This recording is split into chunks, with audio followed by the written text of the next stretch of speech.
ഫിസിക്സിലെ first ചാപ്റ്ററാണ് പ്രകാശത്തിൻ്റെ അപവർത്തനം എന്നുള്ളത്. പ്രകാശം മീൻസ് ലൈറ്റാണ് അല്ലേ. ലൈറ്റ് എന്ന് പറഞ്ഞാൽ എന്താണ്? വെളിച്ചം.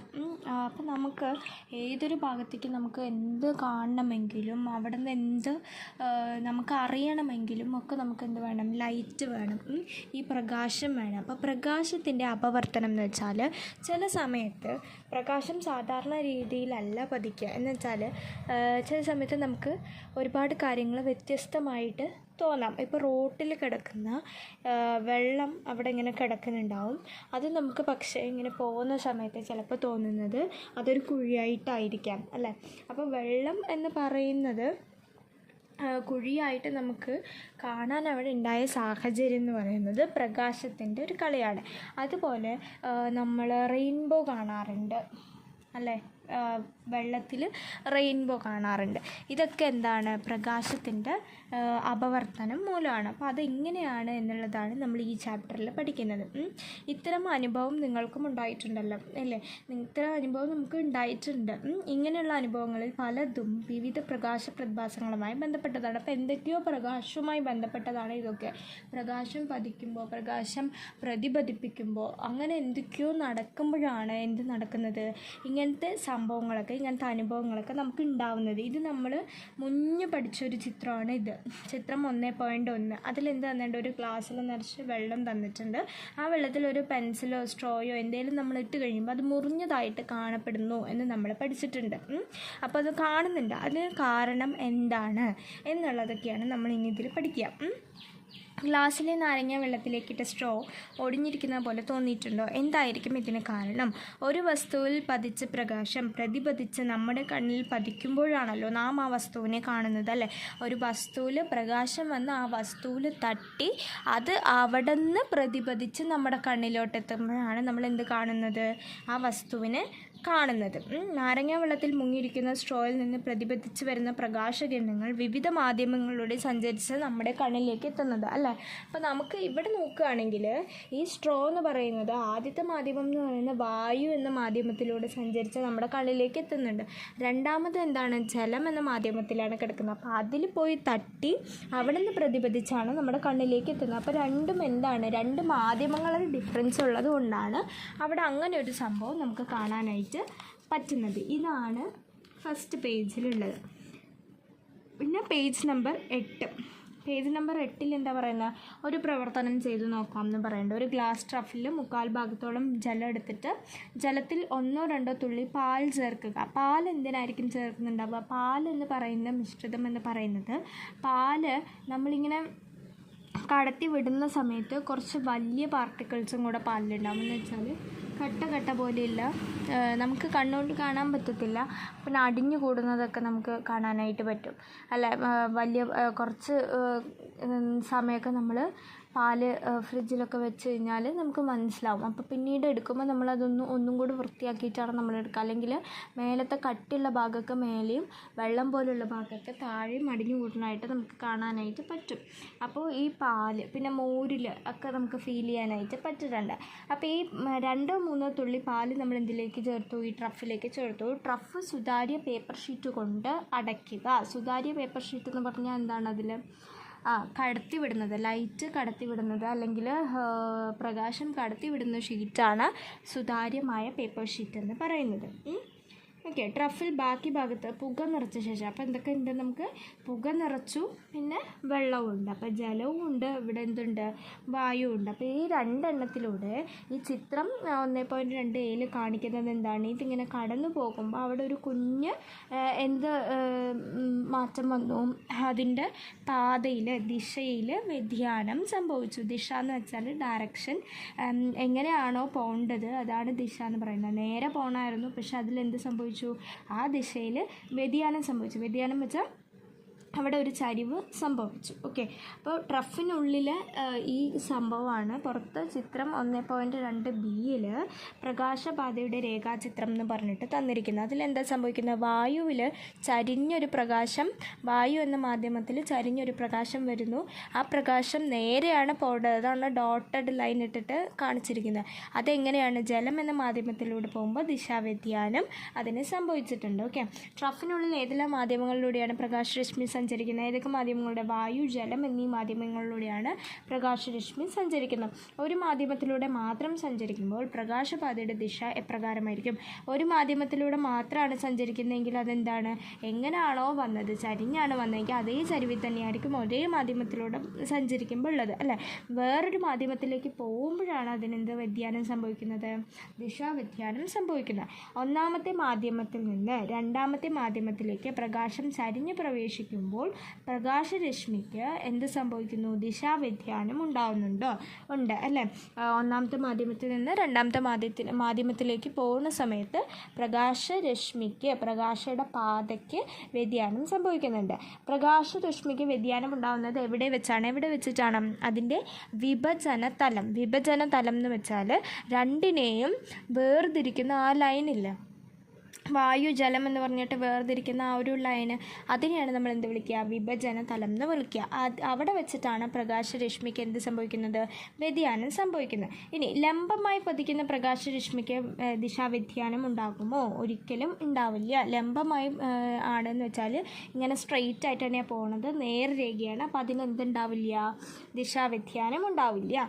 അതിൻ്റെയാണ് ഇവിടെ തന്നിരിക്കുന്നത്. നമ്മൾ ചിത്രം 1.3 നോക്കിക്കഴിഞ്ഞാലും ഈ സുതാര്യമായ ഗ്ലാസ് പേപ്പർ വെച്ചിട്ടുണ്ട് അവിടെ. എന്നിട്ട് ഉള്ളിൽ വായുണ്ട്, ജലമുണ്ട്. എന്നിട്ട് നമ്മൾ എന്ത് ചെയ്യുന്നു? ലേസർ ലൈറ്റിലൂടെ കടത്തി വിടുന്നു. അപ്പോൾ എന്താ സംഭവിക്കുന്നത്? വായുവും ജലവും നേർരേഖയിലാണ് പോകുന്നത്. അപ്പോൾ ഇവിടെ പ്രകാശരശ്മിക്ക് എന്ത് സംഭവിച്ചിട്ടില്ല? ദിശാവ്യതിയാനം സംഭവിച്ചിട്ടില്ല. അപ്പോൾ ഇതിൽ നിന്ന് നമ്മൾ മനസ്സിലാക്കേണ്ടത് എന്താണ്? ലംബമായ ഒരു പ്രകാശരശ്മി പതിക്കുമ്പോൾ ഈ ഏത് മാധ്യമത്തിലായാലും അതിനെന്ത് സംഭവിക്കുന്നില്ല? ദിശാവ്യതിയാനം സംഭവിക്കുന്നില്ല.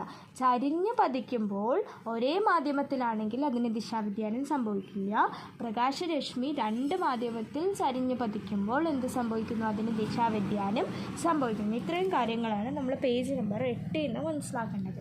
ഇനി പേജ് നമ്പർ 9 നമ്മൾ ഇത്ര നേരം പറഞ്ഞ കാര്യങ്ങൾ ഒന്ന് ചുരുക്കി ഈ ബോക്സായിട്ട് തന്നിട്ടുണ്ട്. അപ്പോൾ നമുക്ക് ഈ എക്സ്പെരിമെൻറ്റുകൾ എന്തിനാണെന്ന് വെച്ചാൽ മനസ്സിലാക്കാനായിട്ടാണ്. അപ്പോൾ എക്സ്പെരിമെൻറ്റ് വൃത്തിയായിട്ട് നോക്കി വയ്ക്കുക. ഇത് എക്സ്പെരിമെൻറ്റ് തന്നിട്ടായിരിക്കും, ഈ ചിത്രമൊക്കെ തന്നിട്ടായിരിക്കും നിങ്ങളോട് ചോദിക്കുക ഇതെന്താണ് എന്ന്. ഓക്കെ, അപ്പോൾ ചിത്രം വൃത്തിയായിട്ട് മനസ്സിലാക്കി വെക്കണം, എന്നാൽ മാത്രമേ കിട്ടുള്ളൂ. ഒരു മാധ്യമത്തിലൂടെ പ്രകാശം സഞ്ചരിക്കുമ്പോൾ പ്രകാശപാത നേർരേഖയിലായിരിക്കും. അത് നമ്മൾ മനസ്സിലാക്കിയില്ലേ? ഒരു മാധ്യമത്തിലൂടെ മാത്രമാണെങ്കിൽ പ്രകാശരേഖ എന്തായിരിക്കും? എങ്ങനെ പോയോ അതേപോലെ തന്നെ പോയിക്കൊണ്ടിരിക്കും. ഒരു മാധ്യമത്തിൽ നിന്ന് മറ്റൊരു മാധ്യമത്തിലേക്ക് പ്രകാശരശ്മി എന്ത് ചെയ്യും? ചരിഞ്ഞ് പ്രവേശിച്ചാൽ മാധ്യമങ്ങളുടെ ഏത് തലമാണ്? രണ്ടും കൂടെ മാറ്റിയുള്ള തലം, അല്ലേ? വിഭജന തലത്തിൽ വെച്ച് അതിനെന്തുണ്ടാവും? ദിശാവ്യതിയാനം സംഭവിക്കും. ലംബമായി പതിക്കുകയാണെങ്കിൽ പ്രകാശരശ്മിക്ക് ദിശാവ്യതിയാനം ഒന്നും സംഭവിക്കുന്നതല്ല. ഓക്കെ, ഇത്രയും കാര്യങ്ങളാണ് എന്ത് ചെയ്യുന്നത്? നമ്മൾ ഇത്രയും നേരം പറഞ്ഞ പരീക്ഷണങ്ങളിൽ നിന്ന് നമുക്ക് മനസ്സിലായത്. ഒരു മാധ്യമത്തിൽ നിന്ന് മറ്റൊരു മാധ്യമത്തിലേക്ക് പ്രകാശം ചരിഞ്ഞ് കിടക്കുമ്പോൾ പ്രകാശപാതയ്ക്ക് വ്യതിയാനം സംഭവിക്കാറുണ്ട്. കാരണം എന്തായിരിക്കും? അതിൻ്റെ കാരണം എന്താണ്? കാരണം എന്ന് പറയുന്നത് ഇനി നമ്മൾ വരുന്നുണ്ട്. എന്നാലും ഞാൻ ആദ്യം തന്നെ പറയാം. ഈ ക്വസ്റ്റ്യൻ്റെ ആൻസർ എന്ന രീതിയിൽ ഇങ്ങനത്തെ ക്വസ്റ്റ്യൻസൊക്കെ ചെയ്യണം കേട്ടോ. ഇങ്ങനത്തെ ക്വസ്റ്റ്യൻസൊക്കെ എല്ലാം നോട്ടിൽ ചെയ്തിട്ടുണ്ടാവണം. കാരണം നല്ല ക്വസ്റ്റ്യൻസാണ് അവിടെ തന്നിരിക്കുന്നത്. ഇങ്ങനെ കുട്ടികൾ ആലോചിക്കുന്ന പോലെയുള്ള ക്വസ്റ്റ്യൻസൊക്കെ ചെയ്യണം കേട്ടോ.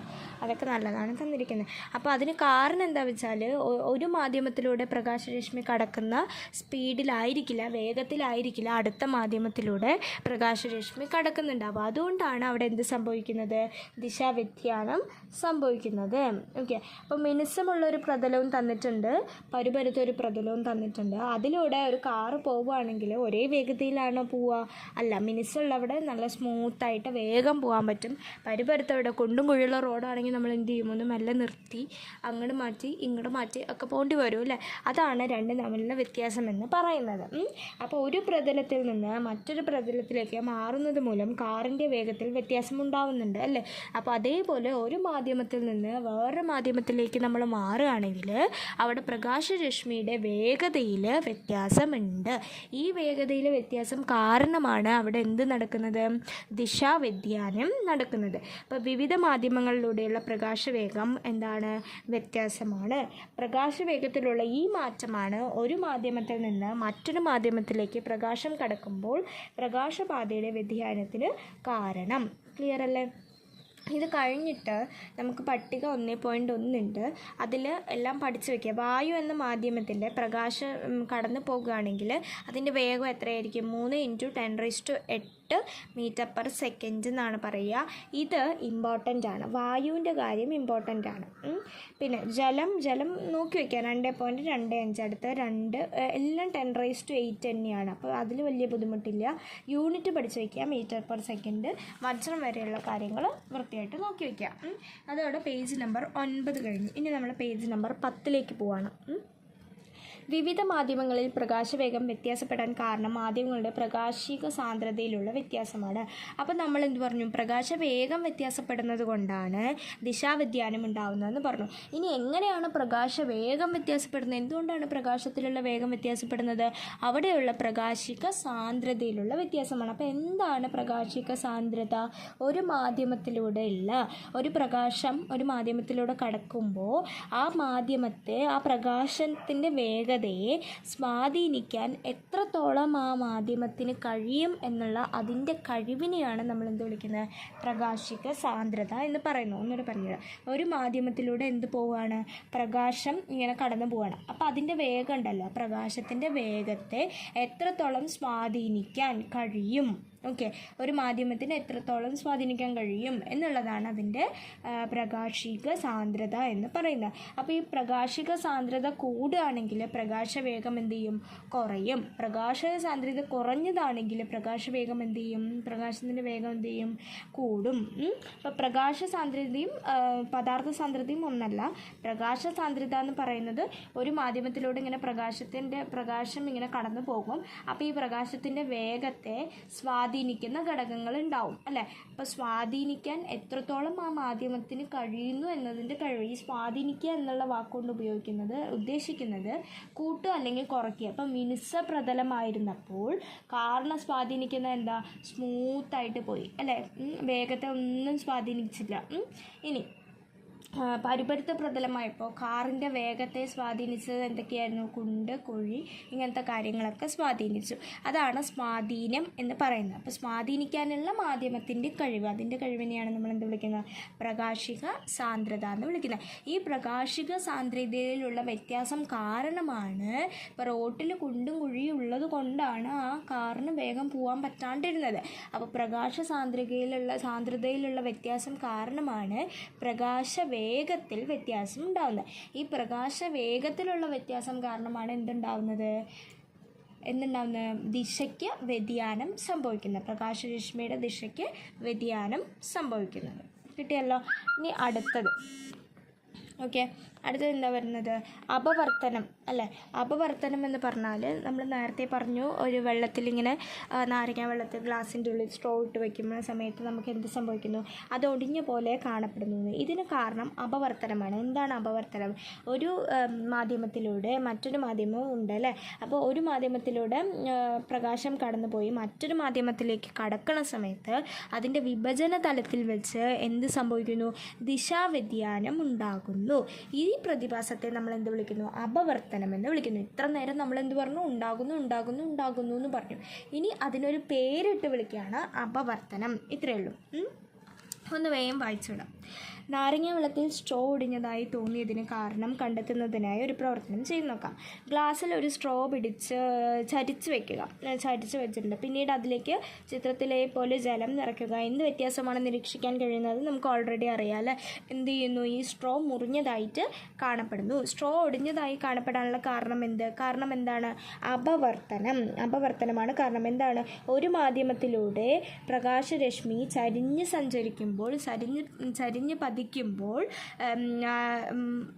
മറ്റൊരു മാധ്യമത്തിലേക്ക് പതിക്കുമ്പോൾ അതിൻ്റെ വിഭജന തലത്തിൽ വെച്ച് എന്ത് സംഭവിക്കുന്നു? ദിശാവ്യതിയാനം ഉണ്ടാകുന്നു. ഈ പ്രതിഭാസമാണ് അപവർത്തനം. ഇത് കാരണമാണ് ഗ്ലാസ്സിൽ വെള്ളം വെള്ളമല്ല, സ്ട്രോ മുറിഞ്ഞ് കാണപ്പെടുന്നത്. ഇനി അടുത്തൊരു ചിത്രം എന്നുണ്ട്, ചിത്രം 1.6a അല്ലേ? അതിലെന്ത് സംഭവിക്കുന്നു? വെറുതെ ട്രഫിൽ സ്ട്രോ ഇങ്ങനെ സ്ട്രോ വെച്ചിരിക്കുകയാണ്. പിന്നീട് ആ ട്രഫിൽ എന്ത് സംഭവിക്കുന്നു? സ്ട്രോയിൽ വെള്ളവും കൂടെ വെച്ചിട്ട് ഇത് നോക്കുന്നു. അപ്പം എന്ത് സംഭവിക്കുന്നു? അതിലും ദിശാവ്യതിയാനം സംഭവിക്കുന്നുണ്ട് അല്ലേ? അപ്പോൾ ജലം ഒഴിക്കുന്നതിന് മുന്നേ സ്ട്രോ ബി എന്ന അടുത്ത പേജിലായിട്ടോ, അപ്പോൾ 11ാമത്തെ പേജിലെ ഫസ്റ്റ് വെച്ചിട്ടുണ്ടോ? ജലം ഒഴിക്കുന്നതിന് മുന്നേ സ്ട്രോ ബി എന്ന ഭാഗത്ത് നിന്ന് കണ്ണിൽ വന്ന് പതിക്കുന്നു ഒഴിക്കുന്ന പ്രകാശരശ്മിക്ക് ദിശാവ്യതിയാനം സംഭവിക്കുന്നുണ്ടോ? ഉണ്ടോ? വെള്ളം ഒഴിക്കുന്നതിന് മുന്നേ അതിന് ദിശാവ്യതിയാനം സംഭവിക്കുന്നില്ല. ഒഴിച്ച ശേഷമാണ് അതിന് എന്ത് സംഭവിക്കുന്നത്? ദിശാവ്യതിയാനം സംഭവിക്കുന്നത്.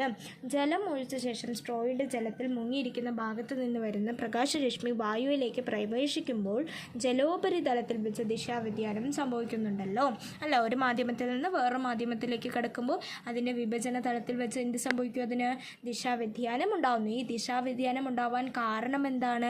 പ്രകാശത്തിൻ്റെ വേഗതയിലുള്ള വ്യത്യാസമാണ്. ഈ പ്രകാശത്തിൻ്റെ വേഗത വ്യത്യാസപ്പെടാൻ കാരണം എന്താണ്? പ്രകാശിക സാന്ദ്രത വ്യത്യാസപ്പെടുന്നത് കൊണ്ടാണ്. കിട്ടിയോ? ഇത്രയും കാര്യങ്ങളാണ് നമ്മൾ പഠിക്കേണ്ടത്.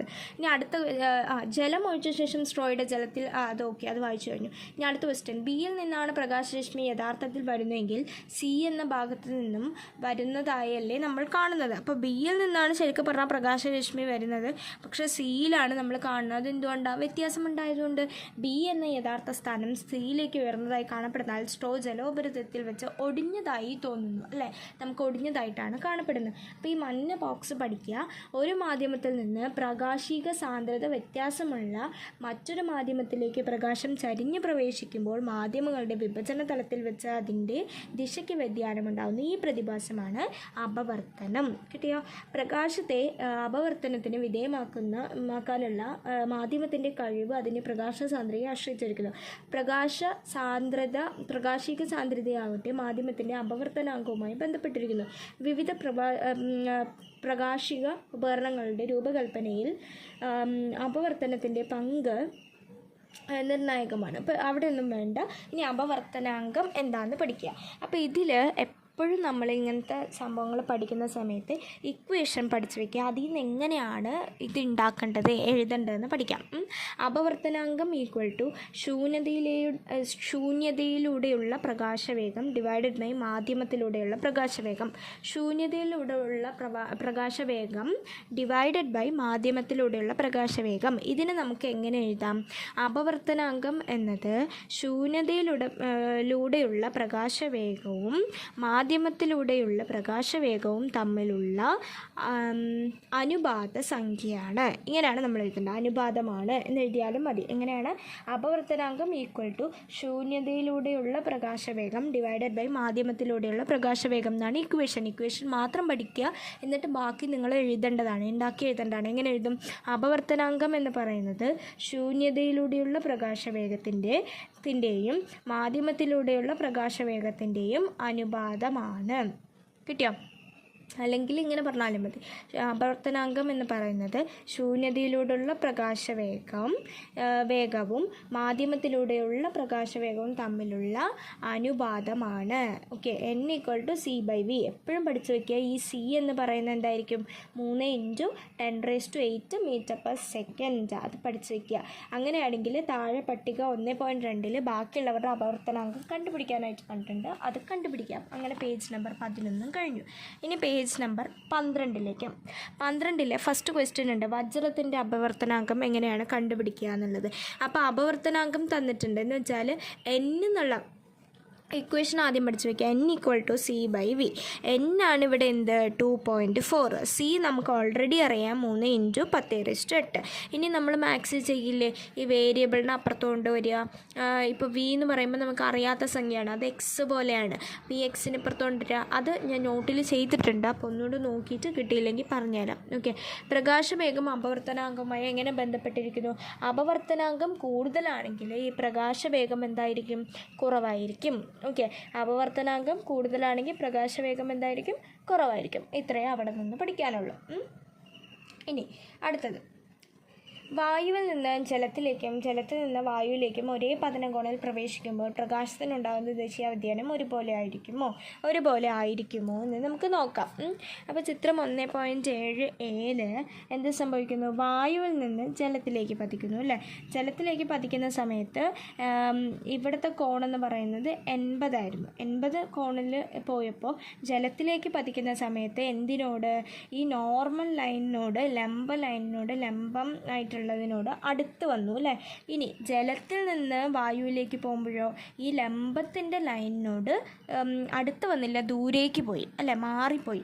അപ്പോൾ വായുവിൽ നിന്ന് ജലത്തിലേക്ക് വന്നപ്പോൾ ലംബത്തിൻ്റെ ലൈനിനോട് അടുത്ത് വന്നു. അതാണ് ചിത്രം 1.7 എയിൽ കാണിക്കുന്നത്. 1.7 ബിയിൽ എന്ത് കാണിക്കുന്നു? ജലത്തിൽ നിന്ന് വായുവിലേക്ക് പോകുമ്പോൾ വായുവും ലംബവും തമ്മിലുള്ള ലൈനിൻ്റെ ദൂരം എന്തായി? കൂടി അല്ലേ. അതാണ് അവിടെ കാണിക്കുന്നത്. അപ്പോൾ രണ്ട് മാധ്യമങ്ങളുടെ വിഭജന തലത്തിൽ വന്ന് പതിക്കുന്ന പ്രകാശരശ്മി എന്ത് വിളിക്കുന്നു? പതനരശ്മി. അപവർത്തനത്തിന് വിധേയമാവുന്നതിന് എന്ത് വിളിക്കുന്നു? അപവർത്തന രശ്മി. ഇത്രയേ ഉള്ളൂ. പിന്നെ അപവർത്തന രശ്മിക്കും പതന ബിന്ദുവിനും ലംബത്തിനും ഇടയിലുള്ള കോണിനെ നമ്മൾ എന്ത് വിളിക്കുന്നു? അപവർത്തന കോൺ എന്ന് വിളിക്കുന്നു. ഓക്കെ. പിന്നെ ബാക്കി പട്ടിക 1.3 പൂർത്തീകരിക്കേണ്ടതാണ്. ഇനി പേജ് നമ്പർ 13 സ്റ്റാർട്ട് ചെയ്യാണ് കേട്ടോ. അപ്പോൾ അതിൽ വായുവിൽ നിന്ന് ജലത്തിലേക്ക് കടക്കുമ്പോഴും ജലത്തിൽ നിന്ന് വായുവിലേക്ക് കടക്കുമ്പോഴും അപവർത്തന രശ്മിയുടെ ദിശാവ്യതിയാനത്തിന് എന്ത് പ്രത്യേകതയാണ് നമുക്ക് കാണാൻ കഴിയുന്നത് എന്ന് അതിലെഴുതാനാണ് പറഞ്ഞിരിക്കുന്നത്. അപ്പോൾ വായുവിൽ നിന്ന് ജലത്തിലേക്ക് കടക്കുമ്പോൾ എന്ത് സംഭവിക്കുന്നു? ലംബത്തോട് അടുക്കുകയാണ് ചെയ്യുന്നത് അല്ലേ. ദിശാവ്യതിയാനം സംഭവിക്കുന്ന പ്രകാശരശ്മി ലംബത്തോട് അടുക്കുന്നു. ഇനി ജലത്തിൽ നിന്ന് വായുവിലേക്ക് പോകുമ്പോഴോ ലംബത്തിൽ നിന്ന് അകലുന്നു. അങ്ങനെയാണെങ്കിൽ വ്യത്യസ്ത മാധ്യമങ്ങളുടെ അവിടെ തന്നിട്ടുണ്ട്. ആ ചിത്രങ്ങളെല്ലാം പഠിക്കണം. ചിത്രം 1.8 A, B, C, D, E, F വരെയുള്ളത് പഠിക്കണം. എക്സാമിന് ചോദിക്കും. മാധ്യമങ്ങളുടെ പ്രകാശിക സാന്ദ്രതയുടെ അടിസ്ഥാനത്തിൽ ചുവടെ നൽകിയിരിക്കുന്ന ചോദ്യങ്ങൾക്ക് ഉത്തരം നൽകാനാണ് പറഞ്ഞിരിക്കുന്നത്. പ്രകാശിക സാന്ദ്രത കൂടിയ മാധ്യമത്തിൽ നിന്ന് കുറഞ്ഞ മാധ്യമത്തിലേക്ക് പ്രകാശരശ്മി ചരിഞ്ഞ് പ്രവേശിക്കുന്നതായി കാണിച്ചിരിക്കുന്ന ചിത്രങ്ങൾ ഏതൊക്കെയാണ്? പ്രകാശ സാന്ദ്രത കൂടിയ മാധ്യമത്തിൽ നിന്ന് കുറഞ്ഞ മാധ്യമത്തിലേക്ക്. അപ്പോൾ നമ്മൾ അവിടെ പഠിക്കേണ്ടത്, അവിടെ ആലോചിക്കേണ്ടത് ഈ ലംബത്തോട് അടുക്കുന്നു എന്ന് പറയുന്നതും ലംബത്തോട് അകലുന്നു എന്ന് നമ്മൾ പറയുന്നുണ്ട്. അപ്പോൾ പ്രകാശ സാന്ദ്രത ആർക്കാണ് കൂടുതൽ? പ്രകാശിക സാന്ദ്രത കൂടുതലാണെങ്കിൽ അവിടെ എന്ത് സംഭവിക്കും? പ്രകാശ വേഗം കുറവായിരിക്കും എന്ന് നമ്മൾ പഠിച്ചിട്ടുണ്ട്. അപ്പോൾ പ്രകാശ സാന്ദ്രത കൂടുതലുള്ളതിൽ നിന്ന് കുറവുള്ളതിലേക്ക് എന്ന് പറഞ്ഞാൽ പ്രകാശത്തിൻ്റെ വേഗം കുറവുള്ളതിൽ നിന്ന് കൂടുതലുള്ളതിലേക്ക്. അപ്പോൾ ഏതൊക്കെ ചിത്രങ്ങളാണെന്ന് ഇതിൽ നോക്കി എഴുതുക. പ്രകാശവേഗം കൂടുതൽ ആർക്കാ? ജലവും വായുവും തമ്മിൽ കമ്പയർ ചെയ്യുമ്പോൾ പ്രകാശത്തിൻ്റെ വേഗം കൂടുതലുള്ളത് ആർക്കാ? വായുവിനാണ് അല്ലേ. 3 × 10⁸. ജലത്തിൻ്റെ പ്രകാശവേഗം എത്രയാണ്? 2.25 × 10⁸. അപ്പോൾ നമുക്ക് എന്ത് പറയാം? അതിൽ വായുവാണ് കൂടുതൽ നിന്നും കുറവിലേക്ക് വരുന്നത്. അപ്പോൾ ചിത്രം 1.8 A എന്തിൽ വരുന്നതാണ്? പ്രകാശിക സാന്ദ്രത കൂടിയ മാധ്യമത്തിൽ നിന്ന് കുറഞ്ഞ മാധ്യമത്തിലേക്ക് പതിക്കുന്നതാണ്. ഓക്കെ.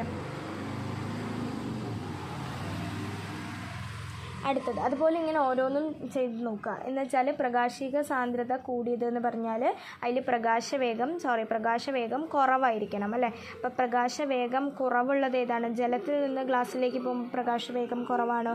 വായുവിൽ നിന്ന് ഗ്ലാസ്സിൽ നിന്ന് വായുവിലേക്ക് പോകുമ്പോൾ പ്രകാശവേഗം കുറവാണ്. അപ്പോൾ നമ്മൾ നോക്കുക, വേഗം കുറവാണെങ്കിൽ പ്രകാശിക സാന്ദ്രത കൂടുതലായിരിക്കും. അപ്പോൾ ഈ കാര്യം മനസ്സിൽ വെച്ചിട്ട് വേണം ഈ ക്വസ്റ്റ്യൻസ് ചെയ്യാൻ.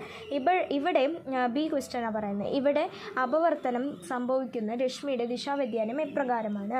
അപവർത്തനം സംഭവിക്കുന്ന രശ്മിയുടെ ദിശാവ്യതിയാനം എപ്രകാരമാണ്? ലംബത്തിന് അടുത്തേക്കാണോ ലംബത്തിൽ നിന്ന് അകലേക്കാണോ? എവിടെ സംഭവിക്കുന്നതാണ്? എ ക്വസ്റ്റ്യൻ്റെ ബാലൻസ് ആയിട്ടാണ് ബി ക്വസ്റ്റ്യൻ തന്നിരിക്കുന്നത്. ഓക്കെ. അപ്പോൾ എ ക്വസ്റ്റ്യൻ എന്ന് പറഞ്ഞാൽ പ്രകാശവേഗം കുറവുള്ളതിൽ നിന്ന് കൂടുതലുള്ളതിലേക്ക് പോകണം അല്ലേ. പ്രകാശവേഗം കുറവുള്ളതിൽ നിന്ന് കൂടുതലുള്ളതിലേക്ക് പോകുക എന്ന് വെച്ചാൽ പ്രകാശവേഗം ഗ്ലാസ്സിൽ കുറവാണ്, വായുവിൽ എന്താണ്? കൂടുതലാണ് അല്ലേ.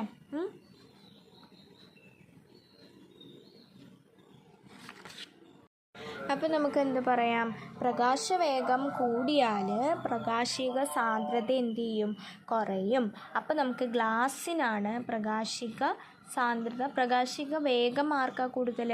ഗ്ലാസ്സിന് കുറവാണ്, വായുവിന് കൂടുതലാണ്. അപ്പോൾ വായുവിന് പ്രകാശിക സാന്ദ്രത എന്തായിരിക്കും? കുറവായിരിക്കും. ഓക്കെ. അപ്പം അങ്ങനെ മനസ്സിലാക്കുക. അങ്ങനെ വരുമ്പോൾ സമയത്ത് ലംബത്തിൽ നിന്ന് എന്താ സംഭവിക്കുന്നത്?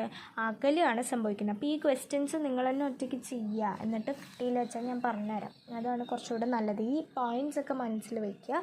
എന്നിട്ട് അത് വെച്ചിട്ട് വേണം ഈ 13ാമത്തെ പേജിൽ പ്ലസ് 14ാമത്തെ പേജിൽ DE വരെ ചെയ്യാനായിട്ട്. ഓക്കെ.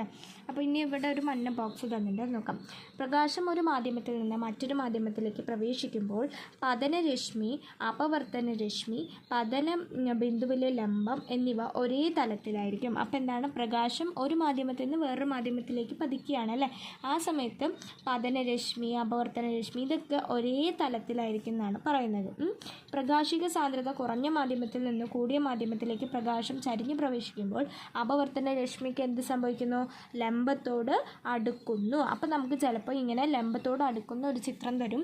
എന്നിട്ട് നമ്മളോട് ചോദിക്കും ഇതിൻ്റെ പ്രകാശിക സാന്ദ്രതയെപ്പറ്റി എന്ത് പറയാൻ പറ്റും. അപ്പോൾ നമ്മൾ പറയണം പ്രകാശിക സാന്ദ്രത കുറഞ്ഞ മാധ്യമത്തിൽ നിന്ന് കൂടിയ മാധ്യമത്തിലേക്കാണ് അത് പതിക്കുന്നത്. കിട്ടിയോ?